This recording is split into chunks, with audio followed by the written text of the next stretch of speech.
It's a combined City Council and Redevelopment Agency meeting. We continue to host hybrid meetings to keep everyone healthy and safe. Our meetings are public, and you're welcome to join us in person or by watching from the Council's agenda page, Facebook, YouTube, or SLC TV. We hope you'll continue to join us in whichever manner you feel most comfortable. If you're here to give public comment and are wearing a mask, feel free to remove it once you get called to address the council from that podium. Thank you for your participation today. Next in our agenda will be the Pledge of Allegiance. Please join us.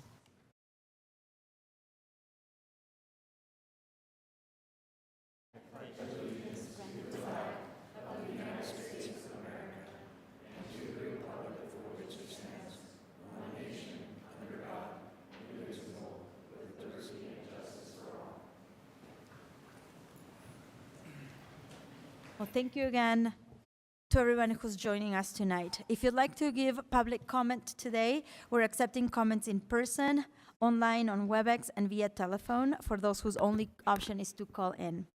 Before we begin moving through our agenda, I want to mention and review our rules of decorum. The City Council has always had guidelines in place to ensure our meetings are orderly, civil, and efficient. The guidelines help everyone feel comfortable sharing their comments without feeling intimidated. To achieve this, our rules of decorum take effect the moment you arrive. We respect all points of view and welcome new insights. Please be respectful while sharing your comments. Avoid yelling, using profanity, making racial slurs, or obscene or defamatory remarks. If you violate this rule, we will mute your line or will ask you to stop. If you feel the need to use such language to express your opinion, you may email council members or leave a message on our 24-hour comment line. Additionally, our staff will request your name during the WebEx registration process. To limit disruption, your name cannot include a message or violate our rules of decorum.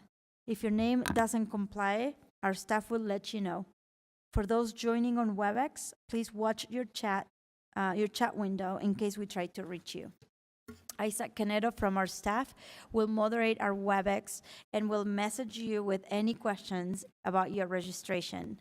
Staff is handling many tasks, so please limit messages to technical issues and minimal information updates.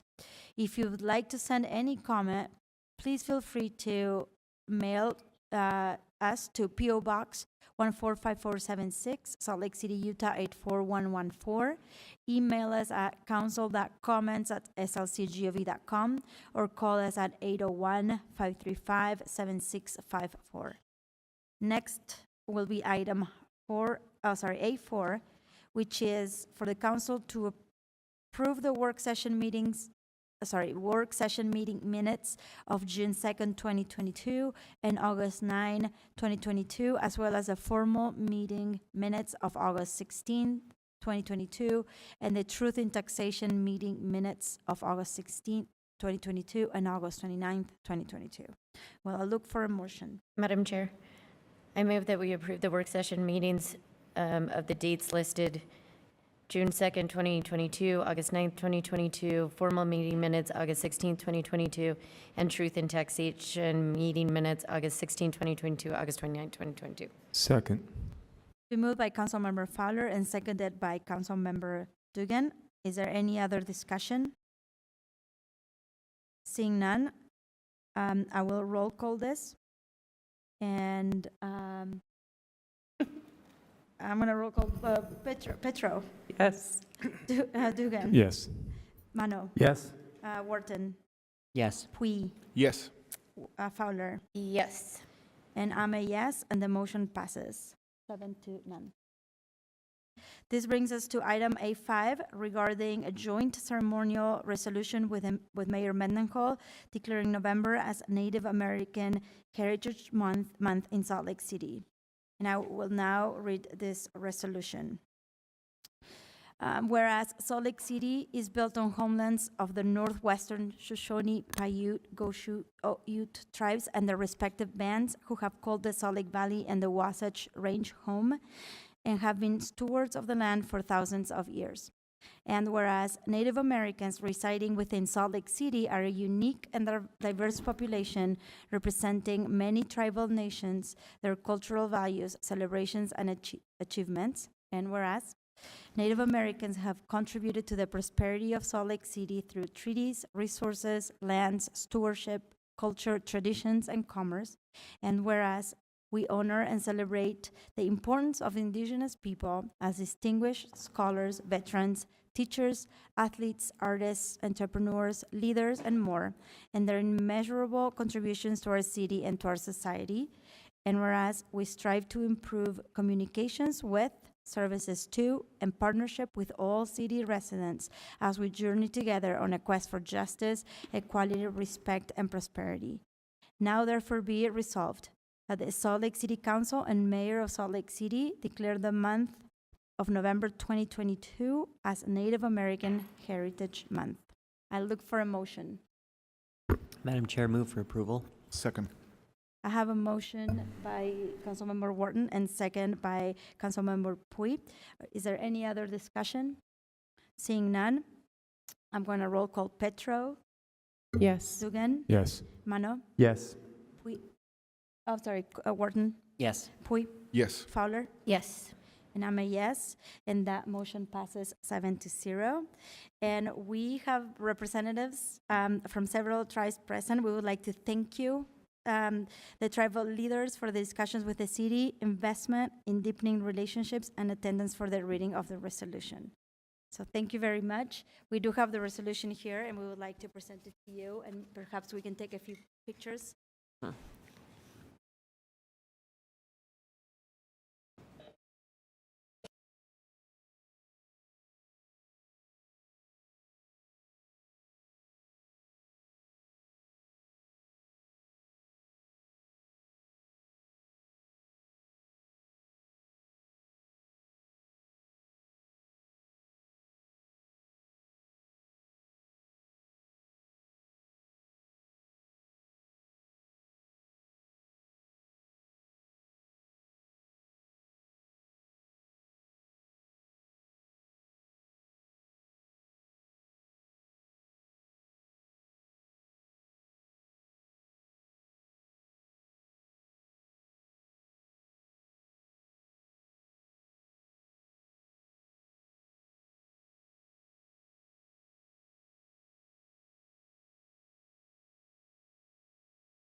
All right, we are at item B. Now we will begin our public hearings.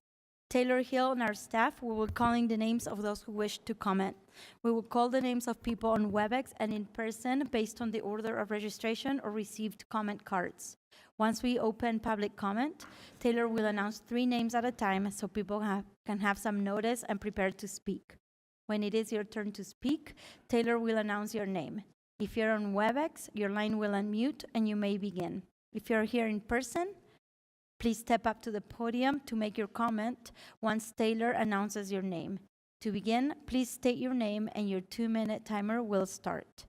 At the 2-minute mark, staff will announce time. If you're unable to finish your comment, please send the rest via email, mail, or call our office. Our contact information is available in the meeting room and in the WebEx chat. If you no longer wish to speak, please either message our staff or when staff states your name, let us know you're here to listen. Our first public hearing, item B1, is regarding a grant application called Know Your Neighbor Open Society Foundation Grant. All right. Yes, sorry, Sylvia. Please go ahead and give us a short introduction about it.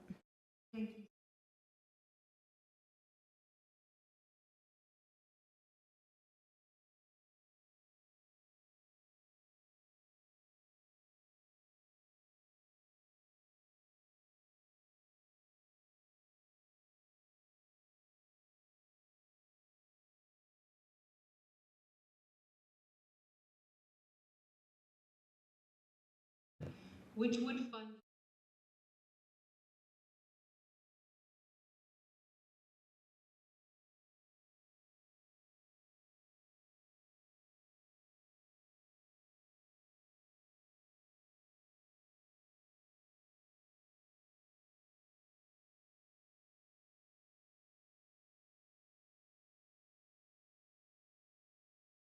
Thank you, Sylvia. Taylor, please start with our first public comment.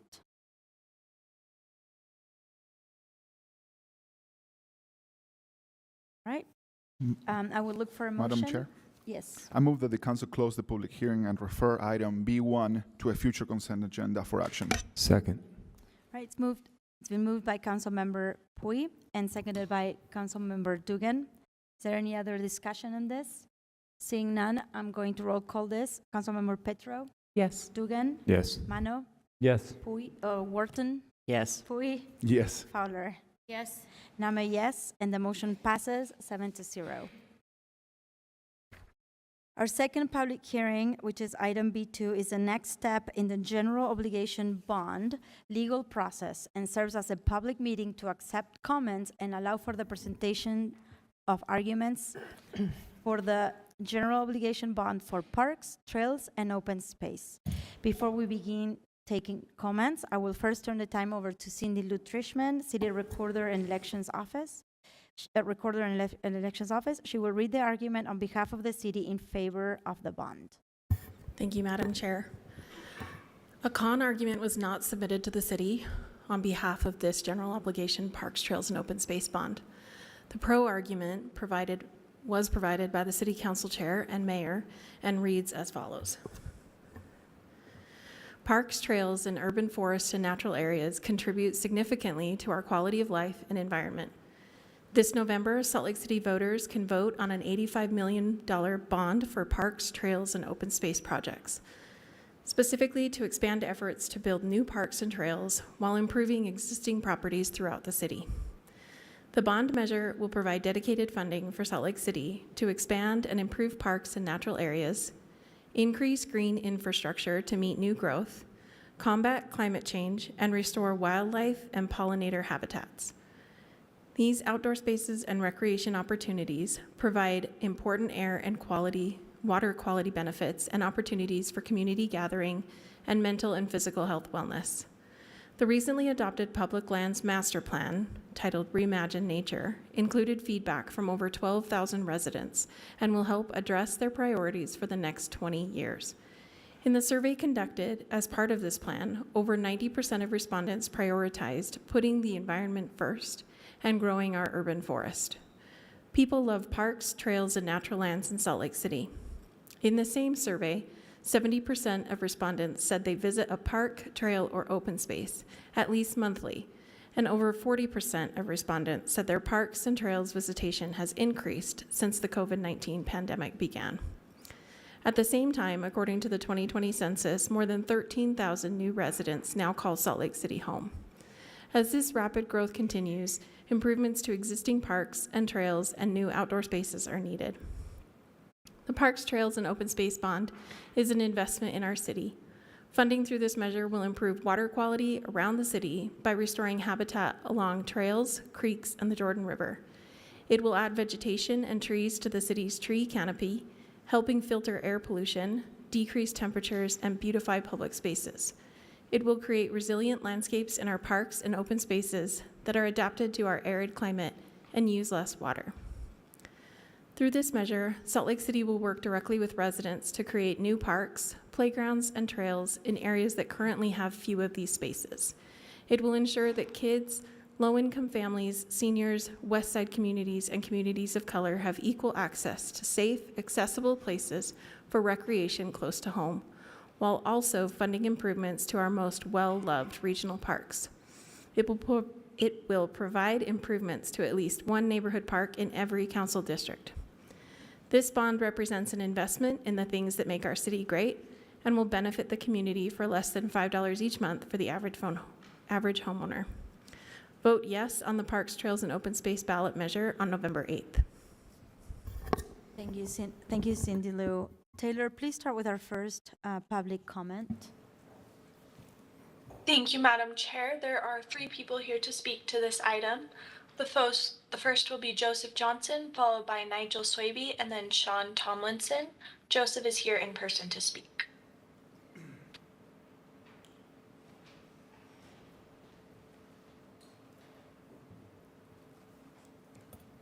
You can go, Joe, sorry, you can go to the podium if you'd like. It's, yeah, sure. right there, please. Thank you. Thank you, better there.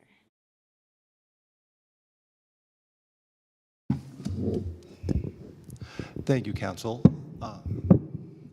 Over the last year, I have witnessed a constant cloud around the Great Salt Lake, made worse every day by our growing drought. If this resolution and bond passes, which I do hope it does, it must be the priority of the city government to prioritize water conservation and water efficiency in all new and updated plans to existing infrastructure and parks and open spaces here. If we are successful in this endeavor, we may just work our way out of this drought and save the namesake of the city. Thank you very much. Next, we will hear from Nigel Swaby, followed by Sean Tomlinson. Nigel is here in person. Can you hear me okay? Yes. All right. My name is Nigel Swaby. I am here to speak in favor of the bond. As I've learned more about it over the last few months since it's been released, I think it makes sense for a number of reasons. First off, like was previously stated in the mayor's letter, the pandemic has put us outside, and we've learned about the great outdoors that we have here in Salt Lake and in Utah, and spent more time there. And in doing that, I've noticed that there are certainly issues, so particularly on the west side. I'm thankful that the Folsom Trail is part of this project. I got to ride it for the first time the other day and didn't realize how complete it actually is, which is fantastic. The Glendale Regional Park is something that has been neglected for many years, and I'm glad to see that that's on there, as well as restoration of the Fisher Mansion and the grounds surrounding that. And I hope that those projects will help focus some more attention on the Jordan River, because that's truly a gem that the city has that has been completely underutilized. In terms of the cost for it, I hope that this is distributed as equitably as possible. And I think the language on it is a little misleading, because it's going to cost us far less as homeowners than stated, because we get a 50% exemption for our primary residences. So you're valuing it at $585,000 for the $5 a month, and it'll be at least half that. So please vote yes for the GO bond in November. And next will be Sean Tomlinson, who is here in person. Hi, my name is Sean Tomlinson. I'm a Salt Lake City resident and have been for my entire life. I'm mostly opposed to raising our taxes.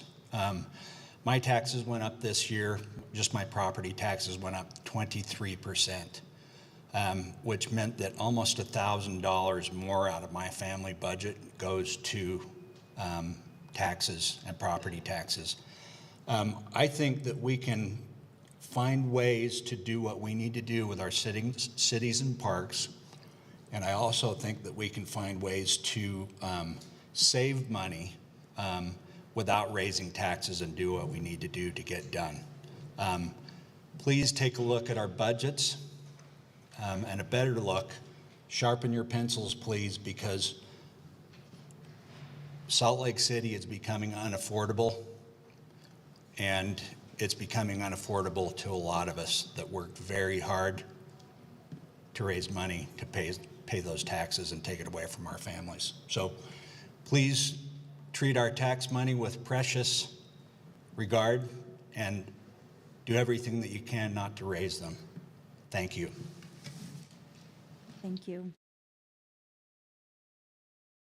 And that was the last registered commenter. All right, well, thank you, Taylor, and everybody who's made a comment. So I will look for a motion. Madam Chair, I move that the council close the public hearing. Second. I have a motion by Councilmember Pui and seconded by Councilmember Dugan. Is there any discussion on this item? Seeing none, I'm going to roll call.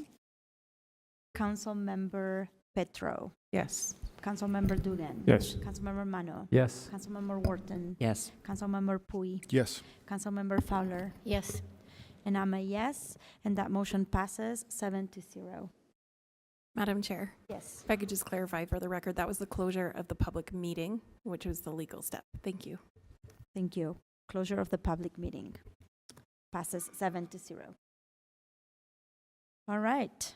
Our third public hearing, item B3, is regarding a resolution for Salt Lake City International Airport Master Plan. And before we begin taking comments, I will first turn the time over to Sam Owens, Council Staff Policy Analyst, to give a short introduction. Thank you, Madam Chair. The Airport Master Plan guides the development and staging of airport facility growth over the coming decades. The plan relies on a regulatory framework from the Federal Aviation Administration, or the FAA. Based largely on those requirements, the plan forwards proposed airport capital expansion plans over the horizon of the document. Some items on the capital plan are scheduled to occur on a shorter term between plan adoption and 5 years from now, while other elements are more than an estimated 20 years out. The plan addresses parking capacity, terminal and concourse layout, long-term internal mobility solutions within the airport facilities, as well as airport design generally to accommodate public transit and ground transportation. Thank you, Madam Chair. Thank you, Sam. Taylor, please start with our first public comment. Thank you, Madam Chair. It looks like there's one person registered for this item, and that will be Joseph Johnson, who is here in person to speak.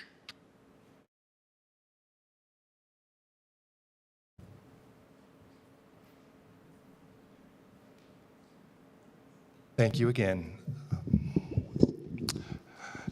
In this master plan here, it must be the priority of everything here to be as energy and resource efficient as possible here. The state of Utah wastes some of the most water in the country here, and we go through millions of visitors through our airport every single year. We're getting a worse reputation for resource misallotment here.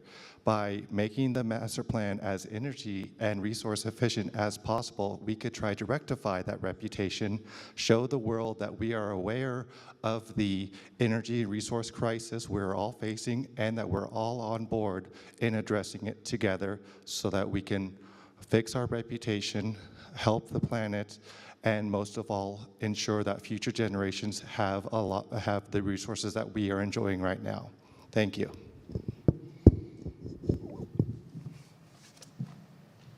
Thank you for your comment. I will look for a motion. Madam Chair, I move that the council close the public hearing and defer actions to a future meeting. Madam Second. Chair. Second. All right, so I have a motion by Councilmember Dugan, seconded by Councilmember Fowler. Is there any other discussion?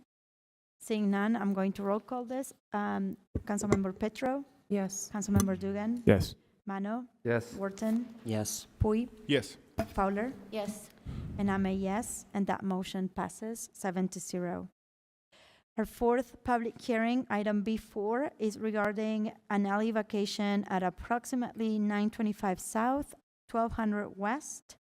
And before we begin taking comments, I will first turn the time over to Brian Fulmer, Council Staff Policy Analyst, to give a short introduction. Thank you, Madam Chair. This is a proposal to vacate a city-owned alley segment adjacent to the property at 925 South, 1200 West, where 1200 West dead ends at the 9-line trail. Alley segments to the west and east of this one were vacated in 1981. With the 9-line trail a few feet away, the alley is essentially unused. Thank you. Thank you, Brian. Taylor, please start with our first public comment. Thank you, Madam Chair. It looks like there is no one here to speak to this item. All right. I will look for a motion then. Madam Chair, I move that the council close the public hearing and defer action to a future council meeting. Second. All right, it's been moved by Councilmember Pui and seconded by Councilmember Fowler. Is there any other discussion? Seeing none, I'm going to roll call this. Councilmember Petro, Yes. Dugan, Yes. Mano, Yes. Wharton, Yes. Pui, Yes. Fowler, Yes.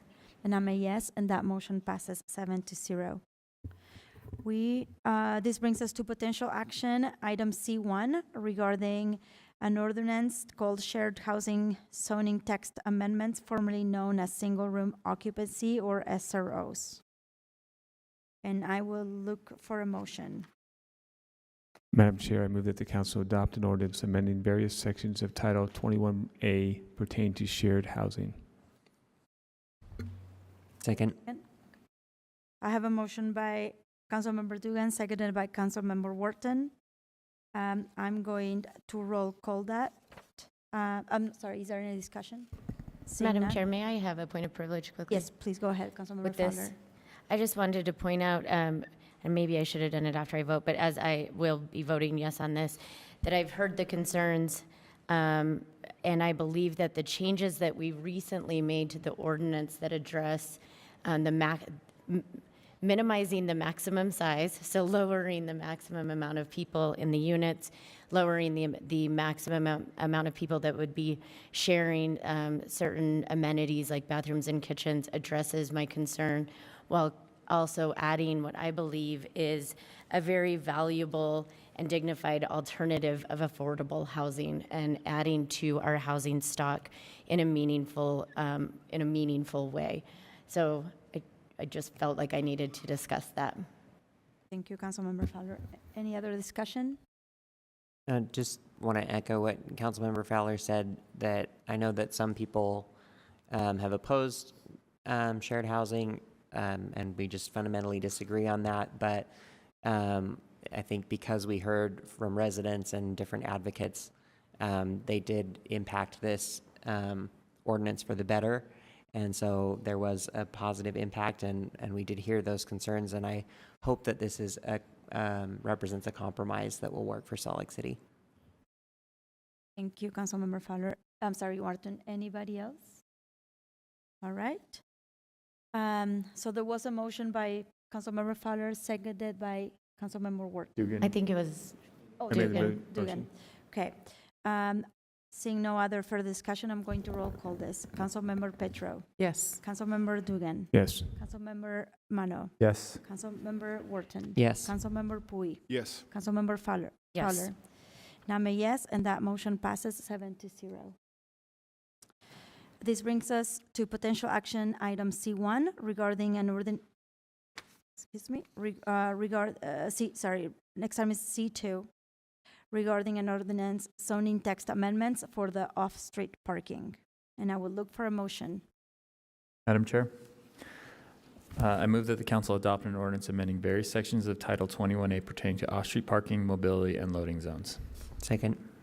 I have a motion by Councilmember Mano, seconded by Councilmember Wharton. Is there any other discussion? Right, seeing none, I'm going to roll call this. Councilmember Petro, Yes. Councilmember Dugan, Yes. Councilmember Mano, Yes. Councilmember Wharton, Yes. Councilmember Pui, Yes. Councilmember Fowler. Yes. I'm a yes, and that motion passes 7-0. I'm moving on to item C3 regarding an ordinance for text amendments to the RMF 30 low-density multifamily residential zoning district. I would look for a motion. Madam Chair, I move that the council adopt an ordinance amending various sections of Title 21A pertaining to the RMF 30 low-density multifamily residential district. I would like to suggest an alternative motion. I move that the council adopt the ordinance amending various sections of Title 21A pertaining to the RMF 30 low-density multifamily residential district. And I further move that the city recorder wait to publish the ordinance for 180 calendar days. I'll second the amended. How's the Oh, procedure? he has to accept the amendment, right? Do you accept them? It might be, I mean, if it's a friendly amendment and the original person that made the motion accepts it and the seconder does, that's fine. If not, it could be a substitute motion, and then you would vote on that first, providing it still has a second. Vote on which one first? The substitute you vote on first. So first, do you accept the substitute? And if you do, then we vote on that substitute. If not, then we'll vote on your motion. You vote on his.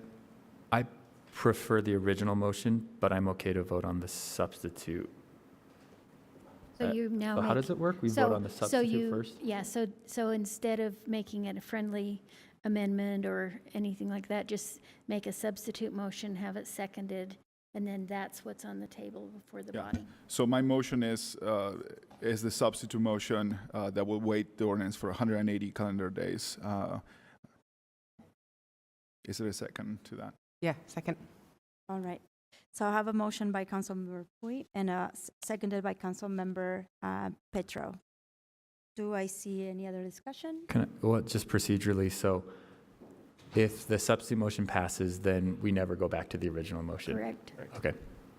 And I would like to have a point of privilege. Yes, go Madam ahead, Chair. Councilmember. So, the reasoning for this motion is because of the other ordinances the city is working, that I think there is unintended consequences that we are trying to minimize.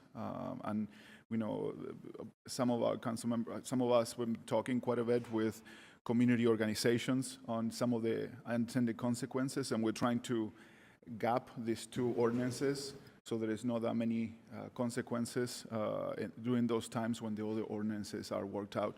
So I feel like this brings it closer to that timeline. So those 180 days will give us a little more cushion to give the administration a little more time to work through other changes.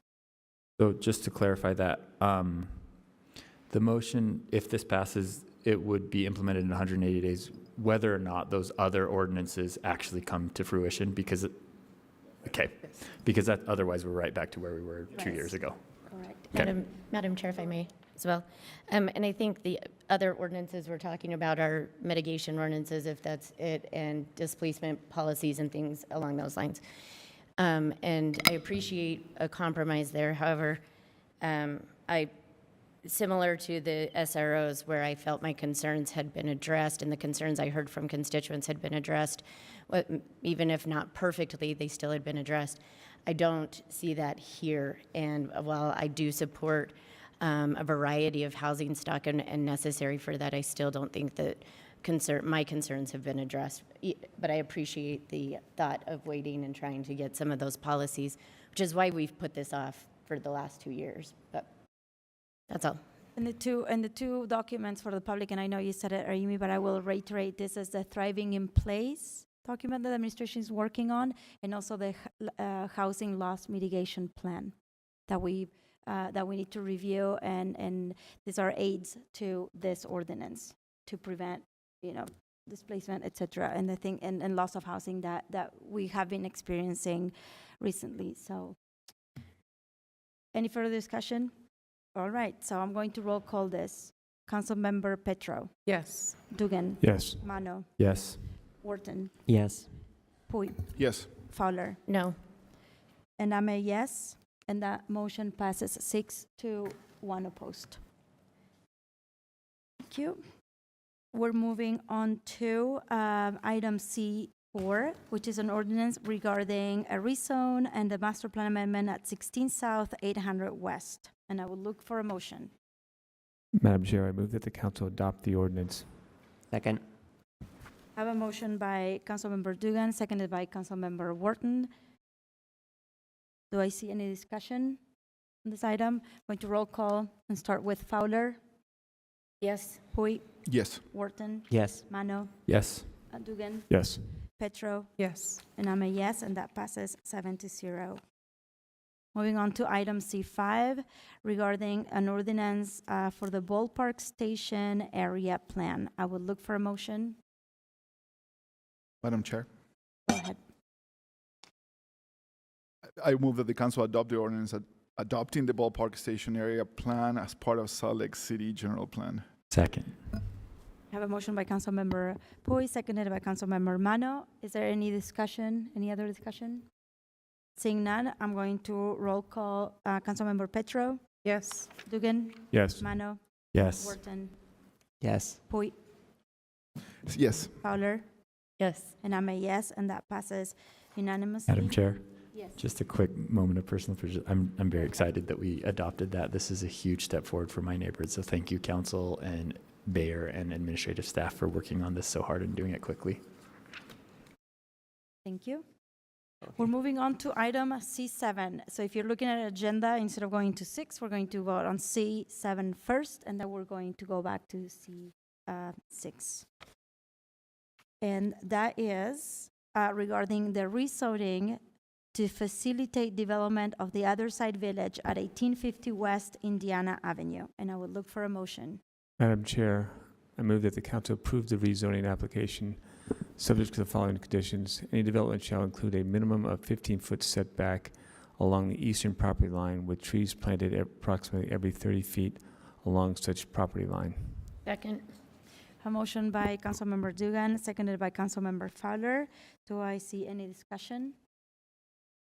Okay, Councilmember Mano, go ahead. Yeah, I'm really hopeful about this project and the pilot project. I still remain concerned about rezoning the whole 28 acres and wish that we had reduced that, but I understand I think I'm the only council member that still feels that way. So, but I am opposed to the full rezone because I want an additional public input before we expand it to the full site. But I do want this pilot project to go forward, and I want I'm hopeful and excited to see success there. But I'm not supportive of the full rezone because I want that additional layer of council and public input before the pilot project is expanded. But that's reiterating something I said a few weeks ago. Any discussion towards that? All right, so I'm going to, I lost track. We did have a motion. Yes. Do you have a moment? No, I had the The motion. motion, and then Councilmember Morton, what? Oh, you seconded it. Okay. Councilmember Dugan made a motion. Councilmember Fowler seconded it. So we're going to roll call this. I'm going to start with Councilmember Petro. Yes. Dugan. Yes. Mano. No. Wharton. Yes. Pui. Yes. Fowler. Yes. And I'm a yes, and that motion passes 6-1. Okay. We're going back to item C6. Which is a resolution, the Other Side Village Pilot Project at 1850 West Indiana Avenue, public benefits analysis, and a resolution to authorize the lease rate and terms. I will look for a motion. Madam Chair, I move that the council approve the public benefit analysis and ground lease terms subject to the following conditions. 1, the city and the Other Side Village enter into the ground lease on the terms and conditions set forth on the proposed term sheet. And 2, the city and the Other Side Village enter into a development agreement on the terms and conditions set forth on the proposed term sheet. Second. All right, wow, I'm lost today. I'm so sorry, I'm not focused. I have a motion by Councilmember who made Wharton, seconded by Councilmember Dugan. I heard that right. Okay, is there any other discussion? Madam Chair, I would like to. Go ahead, Councilmember Pui. This village is proposed to be built in District 2.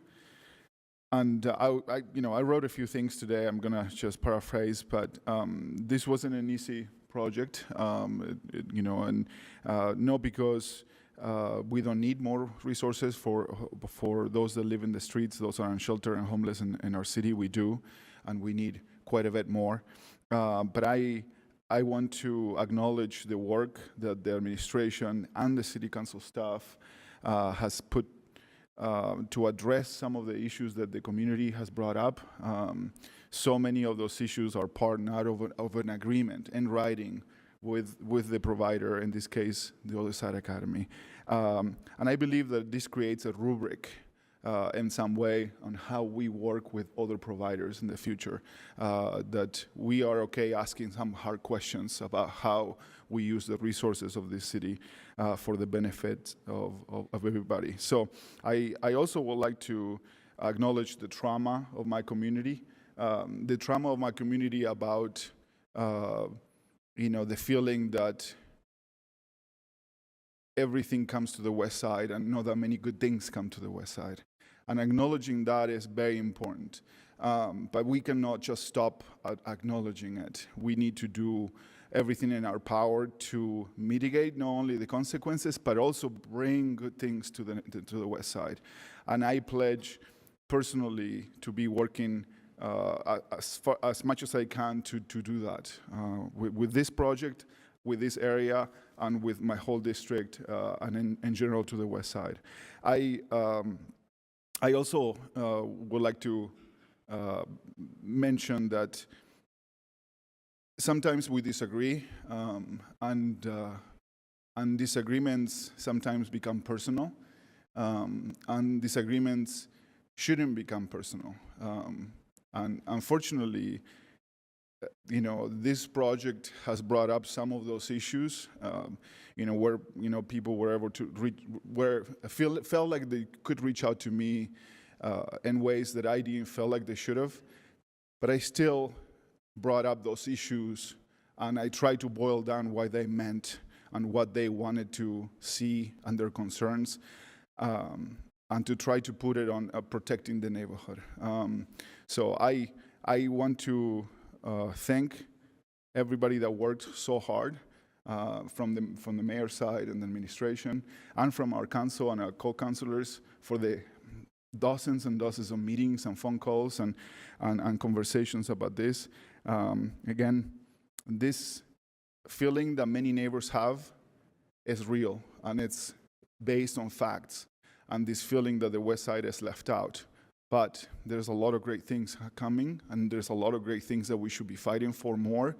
And that's my pledge to this community. So thank you so much. Councilmember Petro. I'm going to read comments, and that's how you know I'm real serious about this topic.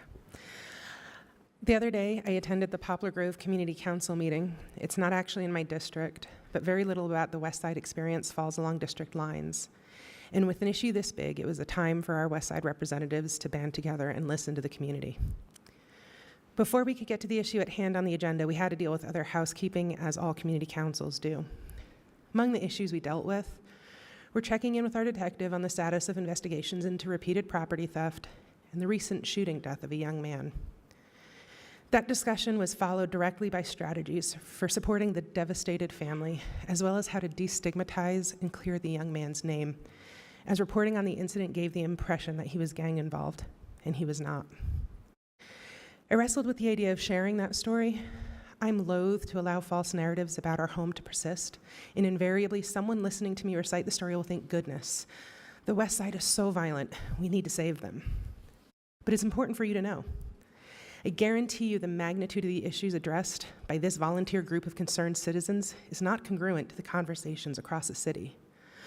While we certainly do not need anyone to save us, the truth is we deal with literal life and death on a much more regular basis. The margins that exist in other communities are quite simply not a luxury the West Side enjoys. We've never enjoyed those sort of margins. If done well, zoning considerations like this one consist of two components: the project with its merits, and the context into which the project will be inserted. We've heard exhaustive choruses of praise for the organization petitioning, the fantastic work of Tammy Hunsaker, and the mayor's administration has ensured the integrity of this particular project. However, there is very rightly earned concerns about the context into which we're putting this project. When TOSA took on piloting their academy at the intersection of 100 South and 700 East, they rehabbed a historic mansion. An indication that even if they found it in disrepair, it has not always been so. Their proximity to the grand beauty of South Temple to the north and the economic centers to the south ensures that that intersection may fall out of fashion, but it will never be terminally so. The West Side does not share that privilege. As Maria Garcia has rightly pointed out, we carry every possible scar from developmental traumas a community can bear. We're bordered on 3 sides by major highways. We are rerouted and thwarted by rail lines that quarantine us. We have been redlined. We have been displaced. We have been unheard. And then we've been chastised for not wanting to return to the table. Our low voter turnout has become a vicious cycle of not getting attention from power structures, which lead to feelings of disillusionment and unimportance, which leads us to not show up for elections, and then gets us back to the lack of attention from power structures. I'm thankful to be with this city on the front lines of a municipal effort to change some of those historical pains. But we're nowhere near making progress enough for any of the wounds to have healed over. They are felt. They're felt multi-generationally, they're felt multi-ethnically, and they're felt on a daily basis. When this project was first conceived, a city-owned parcel at the mouth of Emigration Canyon was a consideration. There are 2 stories as to why this parcel fell out of favor. The first, that 2 major institutions with abutting properties did not want the risk of the project so close to them. The second, that there was a master plan for the land that precluded this sort of usage there. Either of these stories is salt in the West Side wound. If those 2 Utah-shaping entities considered a risk, why should we consider it an asset? If the master plan helped avoid it, why was the West Side master plan and the 9-line trail master plan not enough to help keep it from being proposed on the West Side? Shouldn't a project like this always be outside of expected usages? The homelessness crisis is unprecedented. A land use like this should be equally unforeseeable for any area in equal measure. But here we are. Westsiders saw this coming a mile away.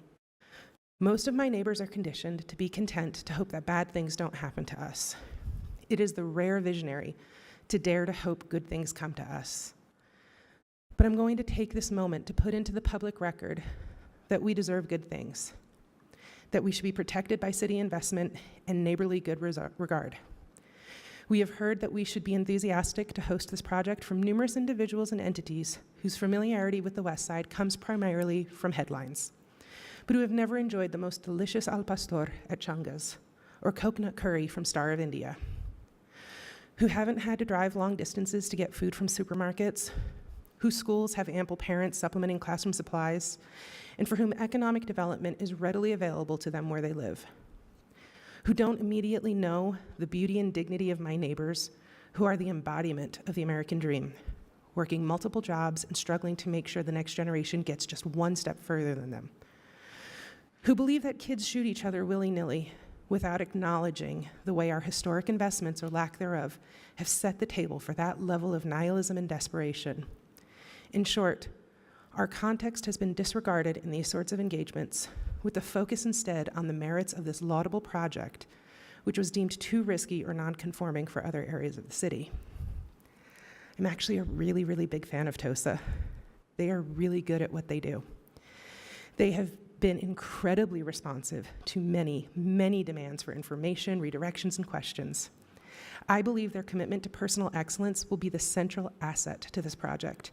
They will not fail because it is anathema to them and the way they view their reputation to fail at anything they set their minds to. They are the bright spot for me in an otherwise torturous decision. However, I'd like to be clear and on the record that I have high expectations of them. We're not a community afraid of graffiti. We're a community holding on with our fingernails to generational real estate investments and wanting to have the best of us broadcast to the rest of Salt Lake City. And more than that, we want the rest of Salt Lake City and beyond to believe in and actively acknowledge the best of us. We don't want to be a headline or an object of charity or seen as worthy of projects that are too risky for other areas. Your presence in our neighborhood will be welcomed if it shovels sidewalks and beautifies, as you have a history of doing. But more than that, you are invited to be a part of the team to do the hard work of destigmatizing our home, of inviting social and economic investments, of reminding everyone that we need no one to save us, but we need our power, beauty, resilience recognized and responded to in kind, of using your mission and expertise to offer our unsheltered neighbors who have had nowhere but a riverside or sidewalk to call home a good faith and grace-oriented opportunity to change their fortunes. You are capable of this sort of work, but you should not rely on any organizational muscle memory. This work will be new to your org and will help you learn. But you're asking to embark on a new sort of community partnership and investment. We are unique. Your interaction with us, and particularly your interaction with the most vulnerable among us, must also be unique. To my West Side neighbors, especially those who cannot find a way to reconcile this project into our neighborhood context, you're not unheard. Your input has shaped so many protections for this neighborhood that are enshrined in contract and enforceable. Your advocacy has been relentless and brilliant. I have heard you when you tell me that, as a Black professional, you get side-eyed everywhere else you go in the city. And when you come home to the one place in the entire state where your skin color doesn't stick out, you're forced to deal with disproportionate stressors from the homelessness crisis and property theft and homelessness. The high number of neighbors who experience marginalization by virtue of their racial, ethnic, or socioeconomic status should not be equated to any sort of institutionalized unworthiness. This project will be leveraged in concrete and in tangential ways to bring actual positive things to our community. The mayor has already committed to at least 2 concrete projects in direct response to this project. We will not let this end. Additionally, I commit this to you. When it comes to city-owned property, I'm done approving things like this on the West Side until we have material geographical equity for similar projects and economic development for us. I cannot control private property or what comes from other levels of government, but I will work my hardest to prevent any city property from being used for purposes such as this while I hold this seat. I believe in the long run that this project will not inhibit our West Side Rising that is coming and that we deserve so heartily. I believe these are the right providers for us to work alongside to make something beautiful here. But the tears we've shed to get to this point are well shed. Our wounds are still fresh and our trepidation is well earned. But we're leveraging this project to propel us to greater growth that comprehends all of us, even the most vulnerable, and proves our strength once again. Thank you. Madam Chair. Yeah, go ahead, Councilmember Wharton. Just briefly, I just want to thank, well, I think I've already thanked in our work session the representatives from the Other Side Village. And again, thank you to our staff, both on the council side and the admin side, for all the work that they've done. You know, lawmaking is not a zero-sum game, or at least it shouldn't be. And I hope that the people that disagree with us on this project, like the SROs, don't look at this and say, oh, this was we lost, they won, because they're so much of what we received in comments and emails and concerns that people reaching out with genuine concerns about all facets of this project really helped us create a much better outcome. But what I really want to thank are the 2 West Side, my 2 colleagues from the West Side, and I am very proud to represent a small portion of the West Side, but to have you consider me as one of the 3 representatives of the West Side. And I feel really fortunate and proud to represent those West Side residents, to trust me to be able to do that, even though the vast majority of my district is on the East Side. And I heard some comments or some insinuations that my colleagues from the West Side were not working for the West Side on this, or that they weren't representing West Side concerns in this. And as somebody who's been in all of our public discussions and been in all of our small group meetings, seen all of the work that's gone into this behind the scenes, that absolutely could not be further from the truth. There was never a moment when Councilmember Petra Eschler and Councilmember Pui were not putting the needs and the concerns of the West Side first, when they were not advocating and pushing all of us, and when they were not circling back and double checking and pushing back on areas where this project could be better. And I'm so grateful for that, because I think that this is going to be such a much better project for all of that work. And so everybody that did come in and everybody that did raise those concerns, I want you to know that those were heard, and they were heard particularly by these two. And I looked to them first in helping me understand even better what more of the West Side concerns were beyond my own small portion of the West Side. And so I want to thank you very much for that, and thank you for your hard work, and assure that all residents of the West Side that you did them a great service by the work that you put into this. So thank you. All right. So I will take a moment of personal privilege, but I'll be shorter because I can't say, be as eloquent as everybody else has. I struggled with this project. I think a lot of people know because of the things that Victoria talked about, because of the things that Alejandro talked about. But and the things that I wanted for the West Side was a little bit more attention to economic development, and that, thanks to Victoria, thanks to Alejandro, and thanks to the mayor, and thanks to the academy as well, we were able to come to certain agreements on doing that. And that's something that it was really important to me, and it actually happened. And that really made my heart to change towards this project. It's not about the project. I think TOSA have been amazing neighbors in District 4. I would like to have more of you, I've said this before, in my district to help the folks that you help, turn their lives around. It's been amazing, and also you've been amazing neighbors. So it's not about that. It was more about the other issues that Victoria talked about and Alejandro. So I echo what Chris has said. The document, if the public has seen or will see, which is the contract and the rezone and the development agreement and lengthy requirements and negotiations with TOSA, is thanks to them. And to listen to all, where they listen to all of us, where they listen to all of our concerns, our personal histories, our history, all the values and the things that, at least that I presented to them, they've been heard. So I truly appreciate the West Side council members, and also the mayor. She publicly informed us today in her earlier the work session of fostering West Side economic growth, and you have 4 points and certain properties that you will be calling for RFI. That's extremely important that we haven't done so direct in the past, and now it's there in writing, and we can move forward towards that. And I do super duper appreciate that. That's that. So I'm going to roll call this, and I'm going to start with Councilmember Petro. Yes. Councilmember Dugan. Yes. Councilmember Mano. Yes. Councilmember Wharton. Yes. Councilmember Pui. Yes. Councilmember Fowler. Yes.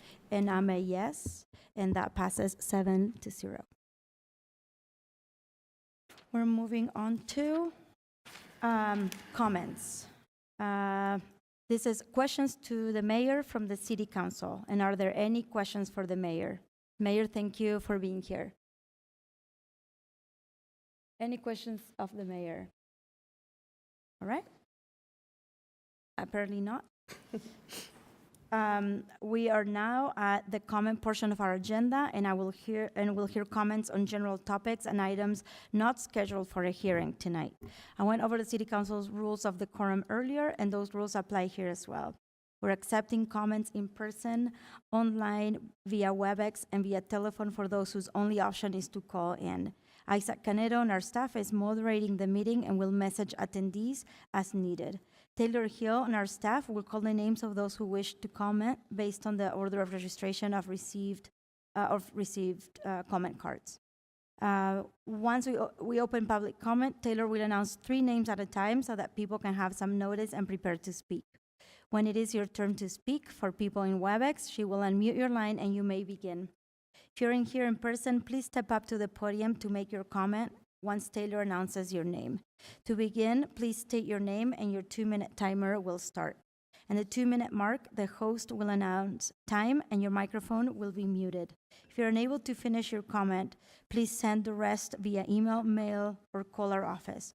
Our contact information is available in the meeting room and in the WebEx chat. If you no longer wish to speak, please either message our staff, or when staff states your name, let us know you're here to listen. Taylor, you can begin with our first general comment.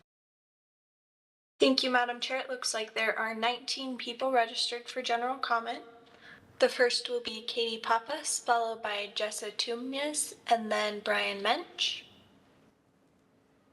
Katie, you're unmuted. My name is Katie Pappas, and I'm a longtime resident of Salt Lake City. The interlocal agreement between the Utah Inland Port Authority and Salt Lake City needs to be put on hold, more carefully reviewed, and widely shared with residents of this city. You have a small board of individuals appointed by the Utah legislature negotiating with the city administration that represents a Salt Lake metro population of 180,000 people. There is no representation for the majority of the Salt Lake Valley, though they will also be impacted by this project, which now looks like it will be an expensively managed warehouse district. The contract itself gives UEPA the final decision-making authority, though the city and community representatives are allowed to weigh in and make suggestions. It doesn't make sense to enter into a 25-year contract when we are living in a world of frequent catastrophic events, two of which, a mega drought and an environmental disaster at the Great Salt Lake, are literally next door to this project. 25 years is too long. Salt Lake City must be able to adapt and address environmental and human impacts as they arise. In the next few years, it may become apparent that this project is a disaster in itself, and we must have the ability to make corrections. Just today, I read in the Salt Lake Tribune that the EPA is launching its environmental justice study of Salt Lake City's west side. This is thanks to concerned and dedicated community members and groups who have been pushing for it. Mayor Mendenhall's letter to the EPA supports this and asks that specific attention be paid to the Utah Inland Port area. Why would the city sign this contract now without awaiting the results of this assessment? In fact, why wouldn't the city wait for the results of the other assessments that will be done? The more information you have, the greater your chance of success with the least harm. Doing this right should take priority over doing it fast. Thank you. Next, we will hear from Brian Mensch, followed by Tana Rohr, and then Cindy Cromer.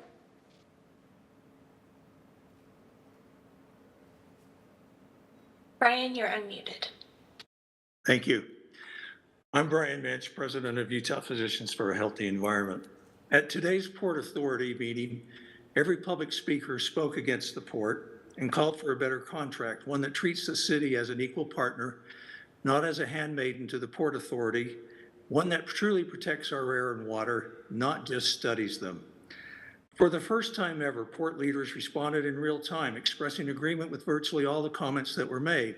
But then they fell back on the defense that without the Port Authority, inevitable development of the area will be worse. But reality has changed since 2018. Our own conservative legislators have publicly characterized the looming disappearance of the Great Salt Lake as a, quote, environmental nuclear bomb. Given the water consumption at other inland ports, any version of our inland port will only light the fuse to that nuclear bomb. Nonetheless, so far, no one seems to be willing to say, like the boy who finally pointed out the emperor has no clothes, the Great Salt Lake has no water to give to an inland port. We can pass laws that don't incentivize further development of the Northwest Quadrant, and given our dire situation, if no level of government can protect us from profiteering and environmental destruction at the hands of the area's biggest landowners, Rio Tinto and Colmena, then we have simply surrendered the public good by subsidizing these international corporations. From an economic perspective, we desperately need a living Great Salt Lake and breathable air. What we don't need is more water-intensive industrialization.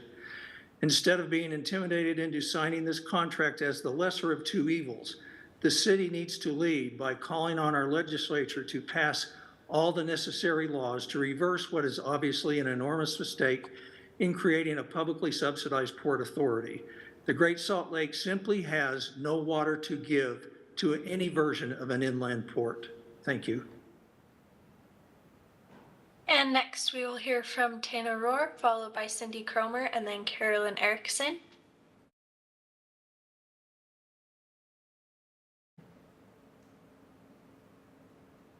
Tana, you are unmuted. Thank you. I'm Tina Rohr, Greetings, Mayor Mendenhall and council members. I urge you to avoid signing this contract with the legislature and the inland port. Our property taxes belong to Salt Lake City, not the inland port. You, as representatives of the people of Salt Lake City, need to be looking out for our best interests.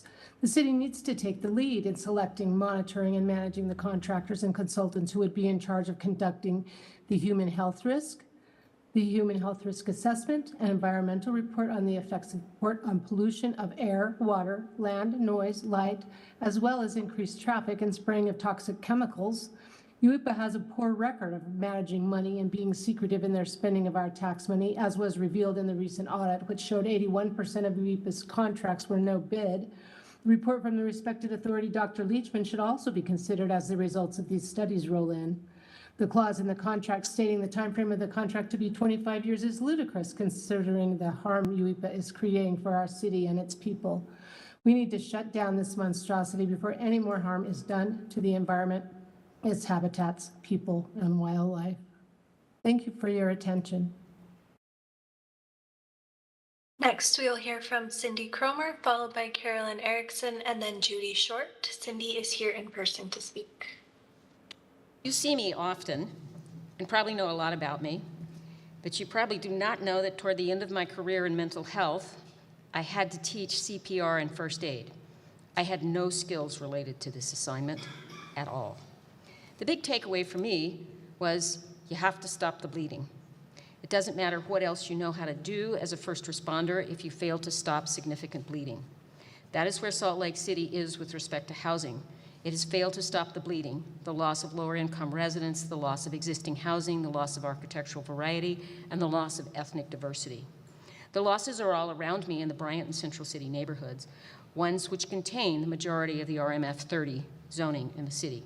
I have some benchmarks to share with you.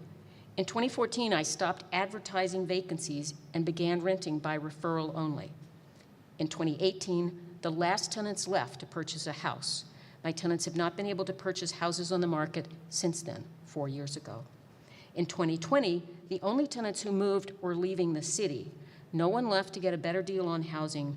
No one left to purchase a house.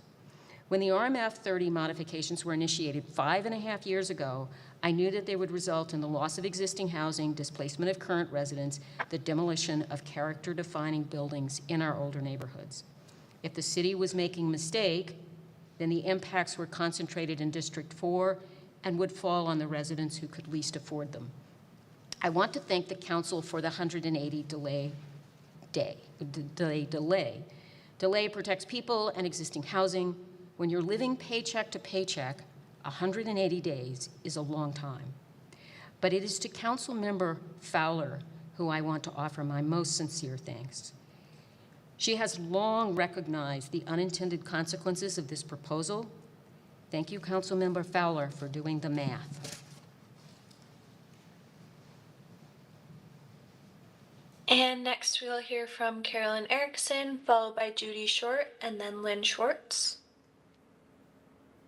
Carolyn, you are unmuted.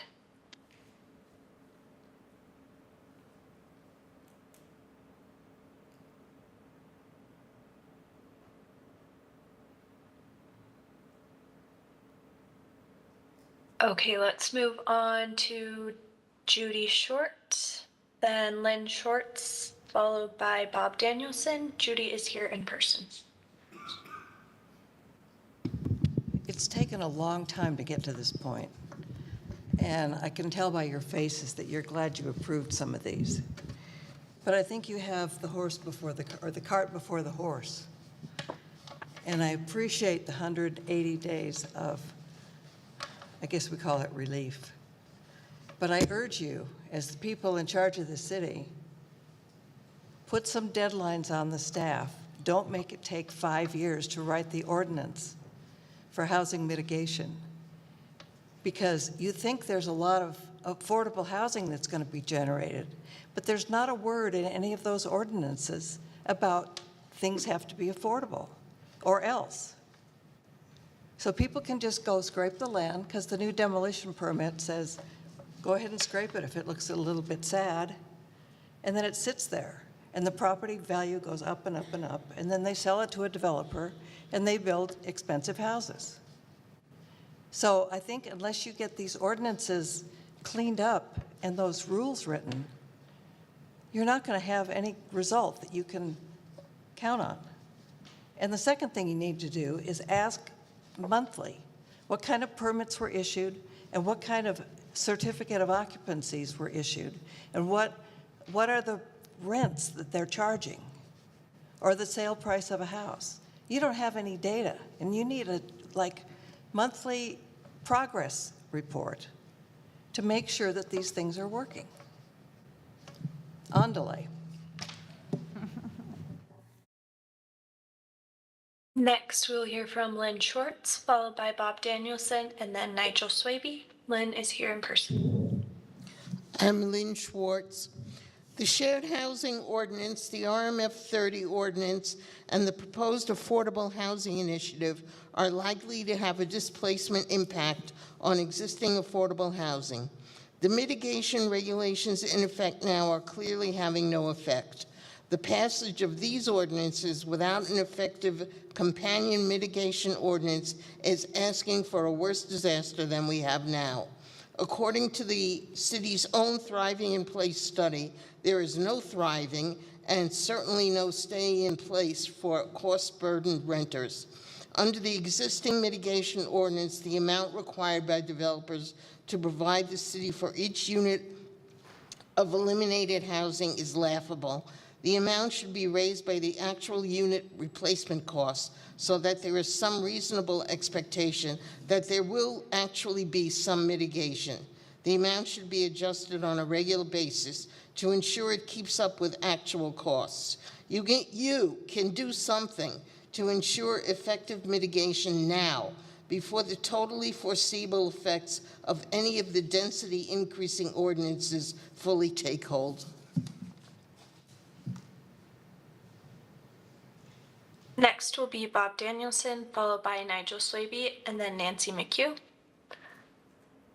Bob, you are unmuted. Thank you. My name is Bob Danielson, and I appreciate the time. First and foremost, I'd like to commend the council on improving the Other Side Village. I think this is a very positive move for our entire community. I find it interesting, though, and even hypocritical, that the council and the city doesn't hold the current service providers, namely the road home and shelter the homeless, accountable for their conditional use permit. In fact, our District 5 councilman won't reply to a large group of his constituents whose public safety and property have been compromised as a result of the lack of accountability. So because our councilman won't reply to us, I urge the rest of the city council and the city to please review those conditional use permits and without compromise, hold accountable the operators of the Gail Miller Resource Center and other resource centers to these permits. I'm speaking for a large group of residents and businesses in District 5. Lastly, to our councilman, we are still waiting for your acknowledgement and explanation as to why you are exempt from securing building permits on your personal property when we are not. You owe us an answer, and until then, the message is clear. Building permits are not necessary in District 5. Thank you. Madam Chair, Go ahead. I'd like to take a moment of personal privilege. This is the second week that Mr. Danielson has come and taken time out of our council agenda to attack me personally. And the truth is, I'm proud that Mr. Danielson does not approve of my leadership. Mr. Danielson has made it clear that he does not support our city's work towards diversity, equity, and inclusion. He speaks about individuals facing poverty, addiction, and homelessness as though they are less than human. And he represents a viewpoint which does not match the constituents who elected me to this office. It is my belief that Mr. Danielson sees me, a queer person of color in office, as a threat to his systemic privilege. As such, he spends an incredible amount of time and energy and efforts to attack me personally, including stalking me and members of my family, and making my private residential address public. This is an attempt to bully me out of office. It's shameful, and it will not work. As to the specific accusation relating to building permits, I'm looking into it, and I'll commit today to rectifying anything that may have been in violation on my property. The building permit process in our city is onerous, complicated, and difficult to navigate. It's very hard for homeowners and residents to determine what types of work require a permit and to know how such permits are obtained. This process needs to be fixed, and I'll use my personal experience to inform those improvements. Thank you. Thank you, Councilmember Mano. Let's continue with our comments. If we have any more, I thought we had a bunch more. Next will be Nigel Swaby, followed by Nancy McHugh, and then Maureen Bodeman. Nigel is here in person. Good evening again, council members. My name is Nigel Swaby, and I'm taking this time to plant a seed in your mind about an idea. There is a lot of property on the west side, west of the Jordan River on North Temple, between North Temple and 200 South, going all the way to Redwood Road and even further, that has been recently or in the process of being rezoned from manufacturing to the predominant zone in the area, which is transit station area. I believe that there should be a master plan developed for that area. And the reason is those properties that have been rezoned were done without any plans. They asked for community input on the first one, which is a 15-acre parcel that was rezoned a few years ago. It was the seller that did the rezone to improve the value of their property. Not that there's anything wrong with that, but without creating a master plan, we don't know what's going to go in there. And as a community council, we had a difficult time supporting Rocky Mountain Power's recent rezone request because we don't know what's going there yet. A master plan will help determine that and give more power to the community. I'd also like to reiterate the concerns that I have about businesses leaving the area. We've lost 2 since the last I spoke to you. Again, not businesses that I'm worried about leaving, but what precedent is that going to set? By creating a master plan and knowing what kind of housing and what kind of businesses will be allowed, it will give greater confidence for investment in the area. So we're going to be having this discussion at our next community council meeting. Since 3 of you represent that area, I hope you can take place. Next, we will hear from Nancy McHugh, followed by Maureen Bodeman, and then Levi Woodruff. Nancy, you're unmuted. Can you hear me? Yes, we can hear you. I would like to support, I'm Nancy Alice McHugh. Many people know me as Alice with Salt Lake Indivisible and the Coalition. I warmly endorse Katie Pappas and Brian Mensch's comments, and I was going to pass, but I just want to reiterate that I really hope the council will slow down, not approve that contract on the inland port. I know that people have worked very hard on it and are delighted to finally have something that 2 sides have agreed to, but it has lots of holes. There's nothing about the wetlands or the Great Salt Lake or enforcing current code violations, for example. AB 433 said there would be a process in the contract for dealing with the tax increment money, and all the contract says is there will be a process. Leaving the decision up to the UIPA board unilaterally is not a process. So I think you really want to wait. I would think you want to give it some time and not give away your leverage so easily. Thank you.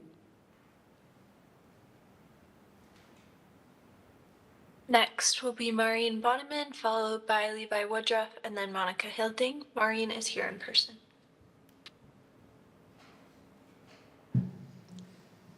Hi, my name is Maureen Bodeman. I live a couple blocks from the proposed rezone site at 675 North F Street.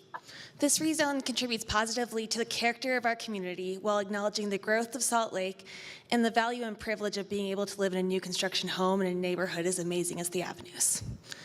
Zoned or not, two families living on a lot is core to the Avenues. I live on a pretty average Middle Avenues block. 2 of my neighbors rent their basements. 1 house is a converted 4-plex. No one has garages. That is the character of our neighborhood. What makes the Avenues one of the best neighborhoods in Salt Lake is having octogenarians, young families, and college kids living together on the same block. It's the diversity of these types of housing that make the neighborhood diversity, and this project supports that. I have heard a lot of talk from a vocal minority of my neighbors of preserving the Avenues Master Plan. The Avenues Master Plan was written before I, a homeowner in the neighborhood, was born. Using this as the immutable standard feels deliberately exclusionary to a non-trivial percentage of the community. Ultimately, this is a debate over a handful of homes in a privileged community, and it pains me that it's taking up time in your worlds and continuing to take up your time in your worlds when there are real challenges to be solved. We have a housing shortage. We can continue to invest in the sprawl out to Harriman or Layton and the contributing to the myriad of social and environmental problems that we have, or we can provide people with reasonable, viable options within our community. I urge you to support this rezone. Thank you. Next will be Levi Woodruff, followed by Monica Hilding, and then Courtney Henley.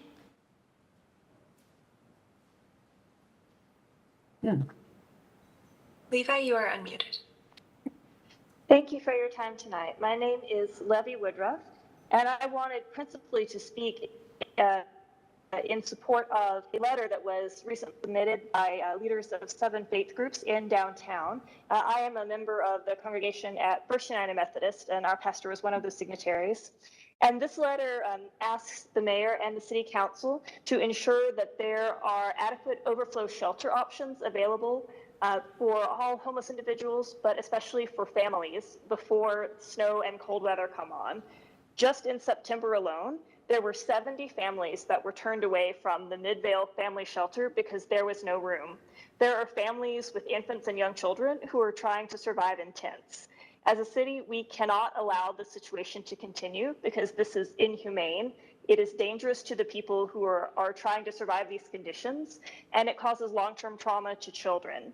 So I would echo the request that was made in that letter, asking that the mayor and the council ensure that there is increased funding for the motel voucher program, which enabled families to stay in motel rooms and be warm and dry and off the streets in winter. The need for this program has increased. The funding levels that were adequate in previous years are no longer adequate. So I would urge you to increase funding for this simple but effective program and make sure that there are no families with children or any individuals who are trying to survive on the streets in winter. And finally, I would just like to echo what has been raised by other commenters about as new housing is built, we need to make sure that it's truly affordable. There are many, many apartment buildings going up all around my church in downtown Salt Lake City. I don't think I or most people could afford to live in any of them. I would urge you to make sure that new construction, especially in multifamily units, designates a certain amount of those units for deeply affordable housing. Thank you very much for your time. Next, we will hear from Monica Hilding, followed by Courtney Henley, and then Dave Ildis. Monica, you are unmuted. Thank you. I'm calling about the interlocal agreement with UEPA that previous people have spoken about, Katie Pappas and Dr. Brian Munch. This interlocal agreement that was signed by UEPA this morning at 7:30 is not advantageous to Salt Lake City. And I'm asking that the City Council take time and not sign the agreement. It doesn't need to be signed until the end of December. And so I'm assuming that this meeting is generally to listen to public comments and incorporate some of those ideas into this document. One of the things that's in there is that UEPA has a dedicated employee to expedite developers' projects. I believe that Salt Lake City should have a specific employee to monitor mitigation and community improvement. So that's my comment, and thank you very much. Next will be Monica Hilding, followed by Courtney Henley, and then Dave Ildis. Oh, sorry, Courtney Henley will be next, and then Dave Ildes, followed by Steve Kubaba. Thank you. Your patience. Hi, thank you. I'm Dr. Courtney Henley. I'm a resident of Salt Lake City. I am a delegate of the Utah Medical Association. I represent the Board of Utah Physicians for a Healthy Environment, and I serve on the Environmental Health Committee at the UMA. My crowning philanthropic achievement this year was to have a resolution passed at the Utah Medical Association House of Delegates last month, instructing our lobbyists that the legislature is not to spend another dollar on the Inland Port Authority until we get a human health risk assessment. And it was like overwhelming approval. And doctors like to argue the nitty gritty. I tell you what, there's a lot of chitter chatter that goes on. And there's nothing. They just support this outright. The health impacts are astronomical. You know, the port has spent $40 million so far. Really sadly handouts to friends of Greg Hughes, who created the authority, and land leases for people that have it inside with the legislature, and it's been a big waste of money. And even during that time with the transportation that goes out right now and the air pollution that's caused, I mean, there's EPA studies, they've probably cost the people of this city, hundreds of millions of dollars in the healthcare costs that they pay every year, and premature death. Heads of households die early and leave their spouses and kids without income because of the air pollution in this area. So I am speaking specifically to the interlocal agreement. I also would like to see it not approved until there is real teeth in the contract that specifies who's performing the human health risk assessment, who's paying for it. Today I was at the meeting with Councilwoman Petro, and Ben Hart told me afterwards, he's like, yeah, we're gonna have that done in a month. We're gonna have a request for proposals. We're gonna see proposals, and I don't think we should sign anything until we see these proposals. That's in the best interest of the city. Thank you. Next will be Dave Ildes, followed by Steve Kubaba, and then Roger Miller.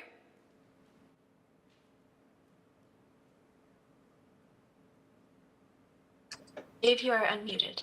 Hi, my name is Dave Iltis. I had 3 quick comments. One is that on the avenues rezoning, I'm in favor of higher density in the upper avenues. However, I would love to see the council require a small neighborhood park, as well as ensure there's a wildlife corridor, since the rezoning will shut out wildlife habitat. Second, on the inland port, I echo what Brian Munch had to say, and also have concerns that the active transportation component of the Northwest Quadrant Master Plan has not been followed, and want to make sure that's actually in the interlocal agreement. The third and major comment, however, is I filed a complaint with the city on the 100 South and the violation of the Complete Streets Ordinance. I sent that to the city. They responded with essentially illogical nonsense. I then sent that to the council and received a equally offensive letter from Council Chair Dan Dugan stating to look at the city's response to my complaint, and it was very clear that the council did not take their role seriously as a check and balance with the administration. The administration broke several laws in the reconstruction of 100 South, and that would be Mayor Mendenhall and the Transportation Division. They broke the Complete Streets Ordinance, the Open Meetings Act, and the Funding Our Future Bond Ordinance. We need an ombudsman in Salt Lake City, and you as a council need to examine what is your role. Are you paper tigers? Do you have any standing or backbone to stand up to the administration when they break the law? And lastly, it sets poor precedent for 2100 South and other streets like in the Inland Port. Thank you. Next will be Steve Kubaba, followed by Roger Miller, and then Maureen Grossman. Steve is here in person.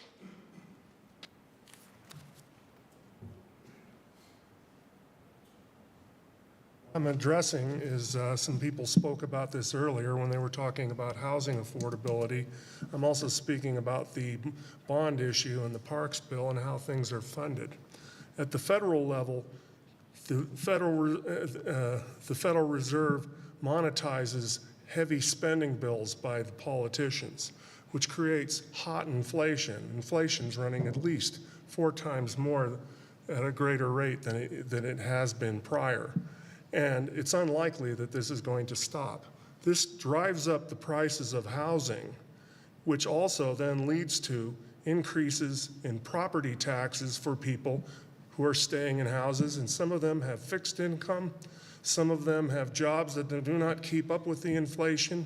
And so having these spending bills where property taxes go up and people want something, so let's just put that on the property taxes, creates a lot of trouble for people who are not going to have a very easy time in the coming years as this problem gets worse. Please consider this solution. Make these bills voluntary. If somebody wants a project for something, have people who believe in it and want to write a check and spend it. Also, consider the Federal Reserve wants an inflation rate of 2%. Consider putting a cap on your spending increases at 2%. It will be a great thing for people who are under pressure. Thank you. Next will be Roger Miller, followed by Maren Grossman, and then Ilana Raskind. Roger is here in person to speak.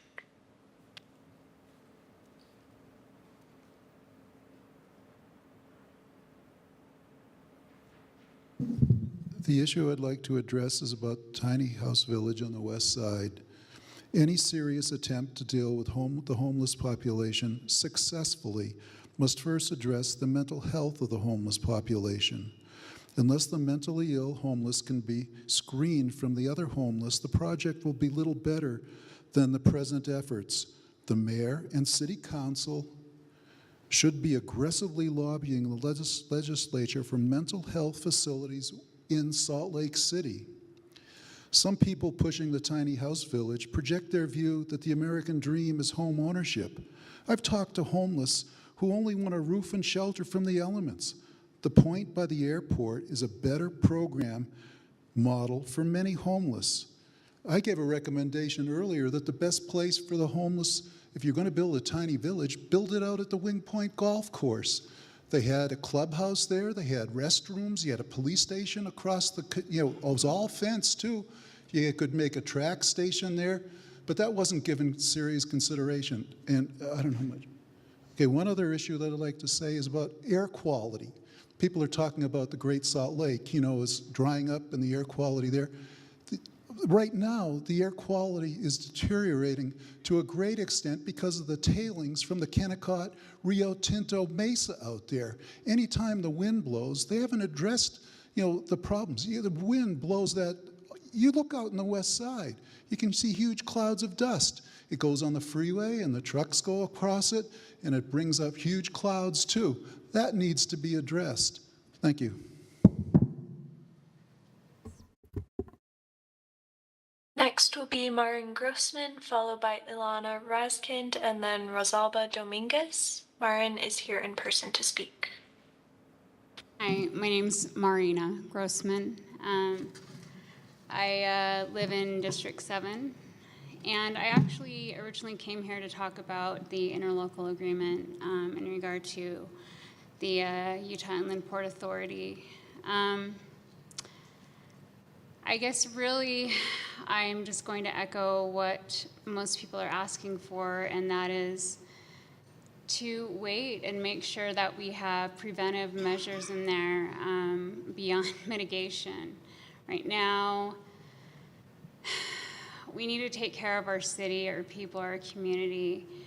Sitting here, hearing about the unsheltered, the inequities, we need to take care of our communities. And right now, our Great Salt Lake, we're losing her. And she is the city's namesake. The inland port has created a lot of issues. It is not needed. But we all know that. So I'm just speaking here on behalf of the Great Salt Lake and our community. And for the future generations, we need to take care of our people. We need to take care of the unsheltered. We need to use the funds that are out there to make sure that we have beneficial green space, not just for us, but also just that our environment will live and thrive so that we will continue to live and thrive. I don't have much else to say. I hope that the projects that are moving forward in regard to the unsheltered will be beneficial, but we need to do more. Thank you. Next, we will hear from Rosalba Dominguez, and then we will circle back to Carolyn Erickson. Rosalba is here in person. Hi. Thank you for allowing me to speak tonight, Council. I just wanted to come and personally support Lorena Rifo Jensen, who I know you guys are going to be approving here in the next agenda item. I thought she would be here, so I just came to support her after my own council meeting, so I got bored at mine and thought I would skip on over. So thank you all for your time, and that's all. Thank you, Councilmember Dominguez. She is a council member in District 4 as well, right? But in District 3, sorry, but in Murray City. And she's a great friend of ours. And next, we will go to Carolyn Erickson. Carolyn, you are unmuted. Good evening. I'm Carolyn Erickson, 368 Emory Street. Usually I try to make comments based on the record of UEPA falling short on transparency and planning, enforcement, and disregard for the welfare of the residents of the Northwest Quadrant. And I usually like to try to provide data-driven litanies of the harms caused by the port development. But tonight, I'd like to acknowledge the prodigious work and optimism of the new UEPA board members, especially Victoria Petro Eschler. However, there still remains my distrust. Millions of taxpayer dollars unaccounted for, none of the promised environmental accommodations, the solar panels, the xeriscape landscaping, the water restrictions, or reclamation technology. Leonard Cohen's lyrics are stuck in my head. Everyone knows the ship is sinking. Everyone knows the captain lied.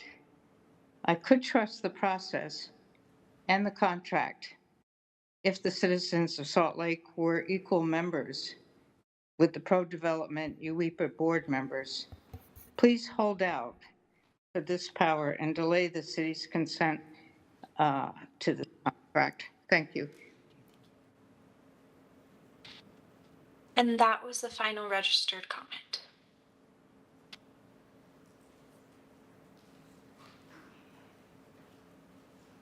We made it. Well, thank you very much for your comments. We're at item E, which is new businesses. New business. E1, advice and consent for Director of Economic Development, Lorena Rifo Jensen. Madam Chair. Yeah, go ahead. I move that we approve the appointment of Lorena Rifo Jensen for our Director of Economic Development. Second. It's been moved by Councilmember Fowler and seconded by Councilmember Dugan. Any other discussion? Madam Chair, and to acknowledge Councilmember here, Dominguez, the discussion and the presentation was in the work session earlier today. All right. So if there's any other discussion about this, I will roll call this. Councilmember Petro? Absolutely. Councilmember Dugan? Yes. Councilmember Mano? Yes. Councilmember Wharton? Yes. Councilmember Pui? Yes, yes. Councilmember Fowler? Yes. And I'm a yes, and that passes 7-0. We are now at unfinished business item F1 regarding a resolution for the Utah Performing Arts Center interlocal agreement. I look for a motion. Madam Chair, I move that the council approve a resolution authorizing Oh, I am on the wrong motion sheet. Somebody else. I move that the council, Madam Chair, Go ahead, Council. I make the motion, I move that the council approve resolution amending the operating agreement and interlocal cooperation agreement for the Utah Performing Arts Center. Second. I have a motion by Councilmember Dugan, seconded by Councilmember Mano. Is there any other discussion on this item? Seeing none, I'm going to roll call. Councilmember Fowler? Yes. Councilmember Pui? Yes. Councilmember Wharton? Yes. Councilmember Mano? Yes. Dugan? Yes. Petro? Yes. And I'm a yes, and that passes unanimously. Moving on to item F2 regarding resolution authorizing the mayor to execute the interlocal agreement between Salt Lake City Corporation, the Redevelopment Agency of Salt Lake City, and the Utah Inland Port Authority. I'll look for a motion. Madam Chair. Ahead. I move that the council approve the resolution authorizing an interlocal agreement between Salt Lake City and the Inland Port Authority. Second. Have a motion by Councilmember Pui and seconded by Councilmember Mano. I don't think I have discussion. but- Madam Chair? Madam Yes. Chair. I'd like a moment of personal privilege. Go ahead. I have sat now through 2 comment sessions. Dr. Henley, it's nice to have you at the beginning and at the end of my day. I want to start out by thanking Katie Lewis for the amazing work that she did in advocating for our city, for our constituents, and for as many protections as possible. I want to thank the mayor and Rachel Otto for leading robust feedback processes and informing this with a lens towards historical wrongs and future possibilities. This contract is highly reactive to statute that we got. Terms like 25 years are enshrined in that statute, and they needed to be there in the contract that we're doing. I am thankful that we have something that stabilizes us and does not make us subject to every legislative session with changing winds. This gives us something to anchor to. It gives us something to enforce around. It gives us something that allows us to say in black and white, this is what our protections are. The new executive director, Ben Hart, is taking seriously the mandate to move on this. He is not okay with the amount of money that has rightly been called into question. And so he is very eager to start moving things along. However, one of his first acts of business after getting his own board to approve this was to sit for an hour and a half with the mayor, Rachel, several heads of our department, me, and to strategize around what next steps look like this in meaningful and significant ways. He took to heart Rachel Otto's suggestion that movement that is too quick will be as suspect and as ill-conceived as movement that is not executed well. We have a highly responsive relationship at this point. We are being good stewards over it, and we'll continue to ferment that with this contract in our back pocket to guide those interactions. Additionally, he offered conformity to our master plans. While I know we want certain things to be enshrined in the contract, there are just some things that are our responsibility, which is why I've repeatedly called for things like the Northwest Vegetation Overlay to be reevaluated as quickly as possible so that we can use our land use authority, which exists in statute already, to maximize our input and direction building. One of the people who was a department head who was in the meeting today was Laura Briefer. Water will be the limiting factor on any Utah growth, whether it's population or industry, and we are cognizant of that. We are fortunate to have possibly the most brilliant mind when it comes to water in our city, guiding our policies, and the port staff and board are prepared to defer to it. To quote one of my co-counselors, I feel this warm feeling in my chest and it feels like hope, and I'm not quite sure what to do with it when it comes to the port. But for the first time, I think we're in a position of actual strength, and we have an ability to move forward with good faith and recourse. Madam Chair.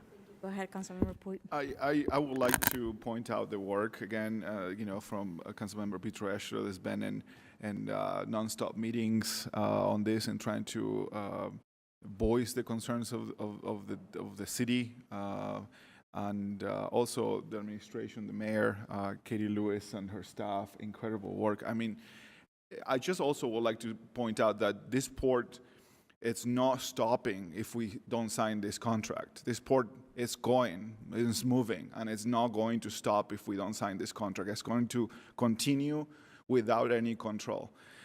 This contract gives this city some protections. Yes, those protections might not be all we want. We might want all the protections and all the land authority and all the things that but that is not part of the conversation right now. So this contract protects us. Yes, it's not ideal. And I think that this moves our city to a closer place, to a place where we can actually start working together to protect my neighbors, protect the people that are closer to this. And those neighbors are the most vulnerable ones, the people that sometimes they don't know how this government works. They don't know how to contact us. They don't know that sometimes don't know that these ports exist. So we have a responsibility to them and to all the neighbors in this city to work together because this port is not stopping. The city cannot stop it. We already tried that. We have tried that. And I really would like to mention that because, yes, I understand the concern of many of you, and I believe it, and I live it. We live the closest to this. And we're working very hard to make sure that it's environmental mitigation, that we are thinking about this, we're thinking about trains, that we're thinking about all these factors every day when the port is making decisions. And I think we have the perfect voice in that board to represent this city. So thank you. Thank you. Councilmember Fowler and then Councilmember Wharton. Thank you. Just really quickly, besides all of our amazing staff, I mean, I ditto all of the things, council staff, administrative staff, certainly the attorney's office, and no offense to my co-council members, but Madam Mayor and Chris and I have been here from the beginning of this. It was one of the very first things that came to our plate when Chris and I were first on the council. And I have to say, we really have been fighting for this city ever since. Madam Mayor was the chairperson at the time, and the amount of work that she and our staff and Katie's office, our city attorney's office, along with the council members at that time, put in night after night after night to fight this and fight the legislature, and did everything possible that we could, and then continued to make sure that we had a seat at the table. And I want to thank you, Madam Mayor, for that, but never once gave up on making sure we had a seat at the table. And you know, like Councilmember Pui said, sure, we wish this would have gone a lot of different ways, but we're here. And I truly do think, I appreciate Councilmember Petro Eschler saying there's this moment of hope. I still have PTSD, but I will count on you for hope. And I think that, again, incredibly lucky to have the staff that we have, to have the amazing city attorneys that we have. For the last, how long have we been doing this? 5-ish years, working on this to make it as best as we can for the residents of Salt Lake City, knowing it's not perfect, knowing, sure, there's a lot of other things, but we really do have good voices on our west side and amazing voices that have been working for this city since the beginning. So thank you again, Madam Mayor, and thank you, Katie, and your office for your hard work. And of course, our council staff that never stop working. Go ahead, Councilmember Wharton. Thank you. I also wish that the circumstances were different in a lot of ways, especially in how we got here. But I want to remind people that are talking about the concept of equal footing, that Salt Lake City filed a lawsuit over this based on the Utah Constitution. We argued it all the way up to the Utah Supreme Court. We lost. And that is the final decision-making authority on Utah law and the Utah Constitution. It doesn't get any higher than the Utah Supreme Court on state constitutional issues. And so luckily, we had a backup plan, and we had also been working with legislators and trying to collaborate. And I think that the concerns about wanting an environmental study and a human health impact study ultimately this gives us those things. And so I just want to read the language from the contract about that, that in the first year of the agreement, the city and UEPA will mutually engage an outside firm with national expertise in health impact assessments to create a comprehensive health impact assessment, or HIA, analyzing the planned inland port development in the authority jurisdictional land within the city. The HIA will use data-based analysis to evaluate the existing and potential health effects of the port development in Salt Lake City.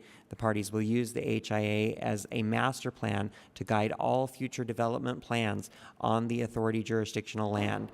The HIA will be completed by December 31st, 2023, will be reviewed by the Northwest Quadrant Review Group and approved by the UEPA board, and will be funded with the environmental differential, which is some of the money that's generated from the inland port. This language is the same, or basically the same, for the environmental impact study, and those two documents are going to provide a lot of the assurance, and that is going to be contractual, meaning it cannot change, the law cannot change the terms of that contract as we move forward. So I do believe that I don't want to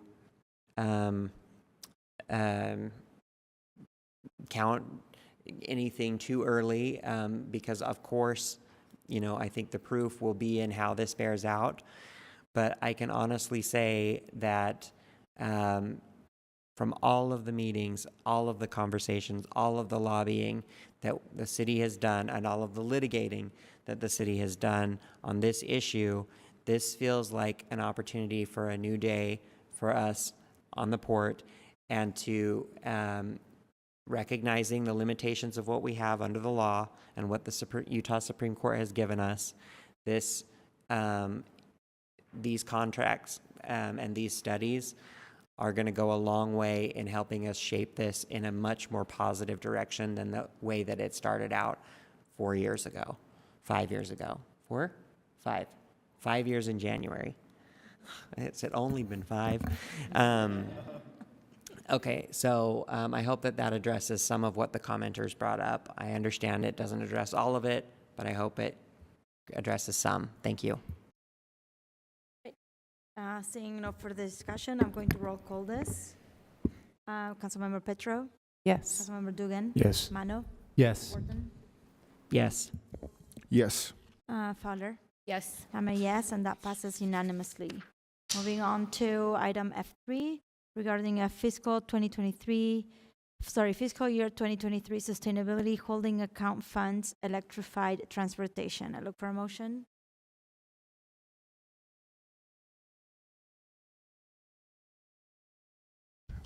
Madam Chair, Go ahead. I move that the council adopt a resolution release the holding account funds with the following legislative intent. That the department include an evaluation of implementing a fee for public electric vehicles charging in the upcoming study on the topic, and B, the study of the potential fees includes both fees to recoup the cost of electricity and fees to recoup the costs related to the public charging stations, such as maintenance, installation, and planning. Second. Right, I have a motion by Councilmember Dugan and seconded by Councilmember Puy. Is there any other discussion on this item? Seeing none, I'm going to roll call this. Councilmember Petro? Yes. Dugan? Yes. Mano? Yes. Wharton? Yes. Puy? Yes. Fowler? Yes. I'm a yes, and that passes unanimously. Moving on to item F4 regarding a resolution for the airport fund fiscal year 2023 budget contingency. I look for a motion. Madam Chair, I move that the council adopt the resolution and release holding account funds related to airport parking lot capital expenditures. Second. I have a motion by Councilmember Petro, seconded by Councilmember Wharton. Is there any discussion? Madam Chair. Yeah, go ahead, Councilmember Dugan. Yeah, I appreciate the airport and the great job that they've done building the airport, and the great work we've recovered from the pandemic out at the airport. It's been incredible, and it is a beautiful airport across the world. But I'm still concerned about parking, and I'm still concerned about the car-centric mentality we have in some of our buildings and some of our infrastructure here. I'm approving the idea that we need some parking study, but I also want to reiterate the point that if we build it, they're going to park it, and they're not going to take public transportation because it will be easier just to park your car and walk. And I really think that mindset has to change, and that just doesn't mean the airport has to change it, but the airport, UTA, UDOT, Salt Lake City, Utah needs to change the mentality here also. So I look at this funding to plan on how we transport our people across the city and to the airport. That's the people that work there, and that's the people that fly out of that airport. So this isn't a blank check to blacktop 8 acres of land or whatever acreages of land.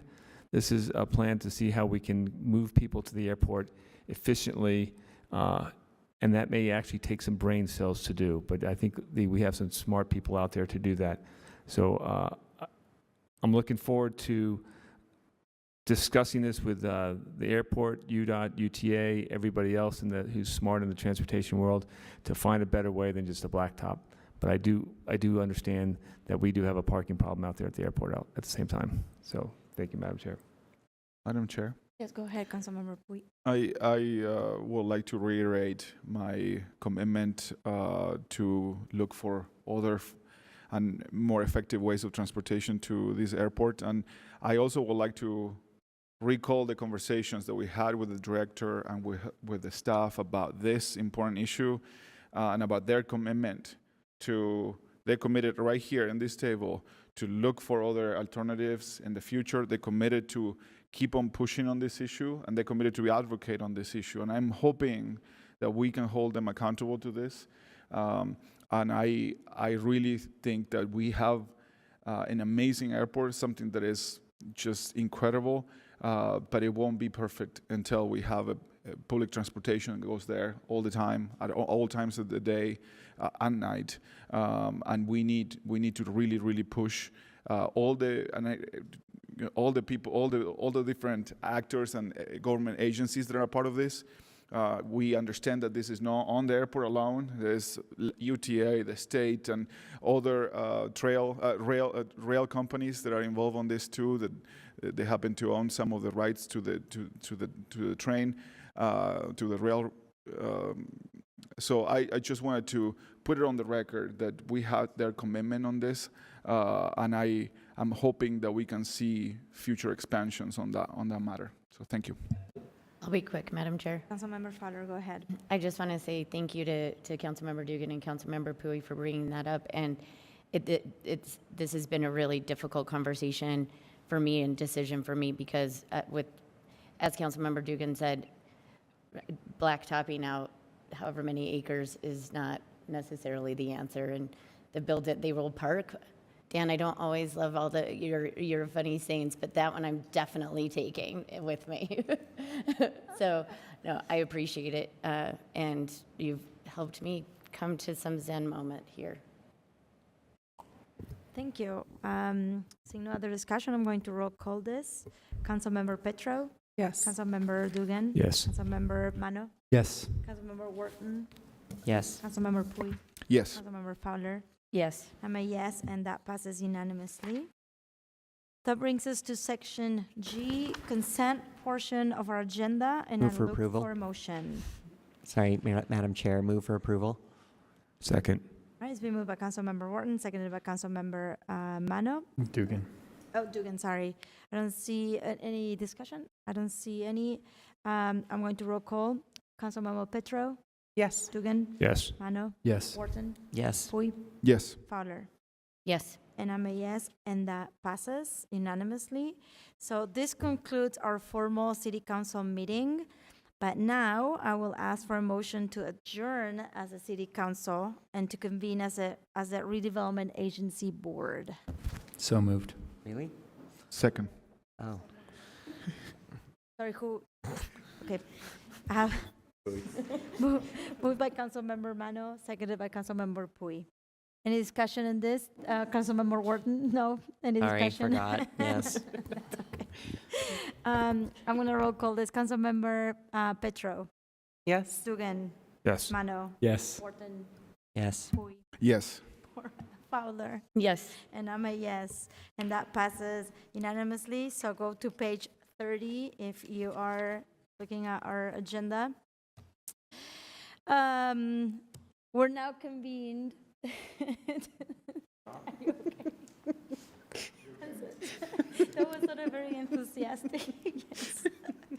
We're now convened as a redevelopment agency board at item I1 regarding a resolution authorizing the mayor to execute the interlocal agreement between Salt Lake City Corporation, the Redevelopment Agency of Salt Lake City, and the Utah Inland Port Authority. I'll look for a motion. Madam Chair, I move that the board approve a resolution authorizing an interlocal agreement between the RDA and the Utah Inland Port Authority. Second. Okay, it's been moved by by board member Fowler, seconded by board member Petro. Any other discussion on this item? Seeing none, I'm going to roll call this. Councilmember Petro. Yes. Dugan. Yes. Mano. Yes. Wharton. Yes. Puy. Yes. And Fowler. Yes. And I'm a yes, and that passes unanimously. And this concludes our redevelopment agency board meeting. The meeting now stands adjourned. We're done. We made it.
with people. Avoid crowds. Stay home if you can. Wash your hands frequently. Learn more ways to protect yourself and others at coronavirus.gov. The average text takes your eyes off the road for nearly 5 seconds. Stop the texts. Stop the wrecks. Visit us at stoptextstoprex.org. Remember, it only takes a second to be safe around trains. Before you go near or cross the tracks, put away anything that might distract you. Pull out your earphones, put down your cell phone, and look both ways. A few seconds without your tunes or text message won't hurt you, but a train you don't see or hear coming just might. Besides, that song or text will still be waiting for you when you're safely away from the tracks. For more safety tips, visit rideuta.com. Take away all the rules. Take away all the restrictions. Take away all the regulations. What do you get? Freedom? No.